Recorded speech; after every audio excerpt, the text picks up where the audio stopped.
Perhaps more than any other holiday, Hanukkah is a home-based holiday. The major mitzvah of the holiday is to light candles, and that's a mitzvah that can best be performed, maybe only be performed in the place where one lives. There is, however, also a shul element of Hanukkah, and specifically for all 8 days of Hanukkah, we recite Hallel, the songs of praise, as part of our Shachrit service, and of course we read Torah for each of the 8 days of Hanukkah. And the Torah reading for the 8 days of Hanukkah comes from chapter 7 of the book of Numbers, from Parshat Naso, in which the Torah describes the dedication, the Hanukkah Mishkan, the dedication of the Mishkan. And so on the first day of Hanukkah, we read about the first day of the dedication, the korbanot, the gifts that were brought by the Nasi, the chieftain of the tribe, for each day, and the second day and the third day, and so forth.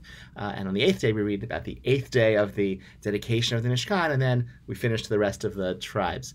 Then we continue on into the beginning of Parshat Balotcha, which is chapter 8 of the book of Numbers, which talks about the lighting of the menorah in the Mishkan. And so this juxtaposition between the Hanukkah Mishkan, the dedication of the Mishkan, and the offerings that were brought by the 12 chieftains of the 12 tribes, and then the command to light the menorah, the 7-branched lamp in the Mishkan, are juxtaposed one to the other. Rashi says this is because Aaron was sad that he didn't get to participate. He didn't represent a tribe that was bringing, a regular tribe that was bringing these dedication korbanot, and so he was sad, and so he was consoled with the special mitzvah of the menorah. Ramban points out this is a strange consolation, since there are so many mitzvot that were unique to Aaron and to the kahuna, to the priesthood. Why is this one, why is this one different? And the Ramban goes on to say, no, actually,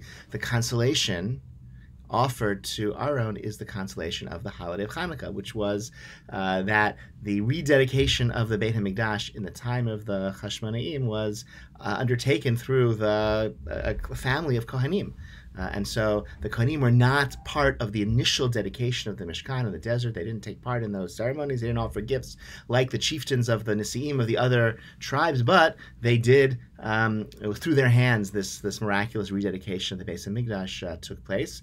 Now that's only a consolation because the mitzvah endures even after the Beis HaMikdash, right? And that's also explicit in the Ramban, right? The lighting the menorah in the Beit HaMikdash also isn't it's not a perpetual part of our service of God, but the Hanukkah candles is a perpetual part of our service of God. This is a mitzvah that came about through the hands of Kohanim, and so therefore it is a consolation to them that they didn't take part in the dedication of the Mishkan. And so this final day of Hanukkah, when we read about the completion of the dedication of the Mishkan, and then we read about the lighting of the menorah in the Mishkan, the lighting of the menorah in the Beit HaMikdash, that is a segue into our lighting of Hanukkah candles, which is a perpetual act of dedication, not a dedication of a Mishkan, not a dedication of a Mikdash, but a dedication of our lives to the service of HaKadosh Baruch Hu. And that's what this holiday is about, and that's a very significant event that indeed was brought about through means of the Kohanim, but really directly through God's intervention on our behalf in history. So I wish you all a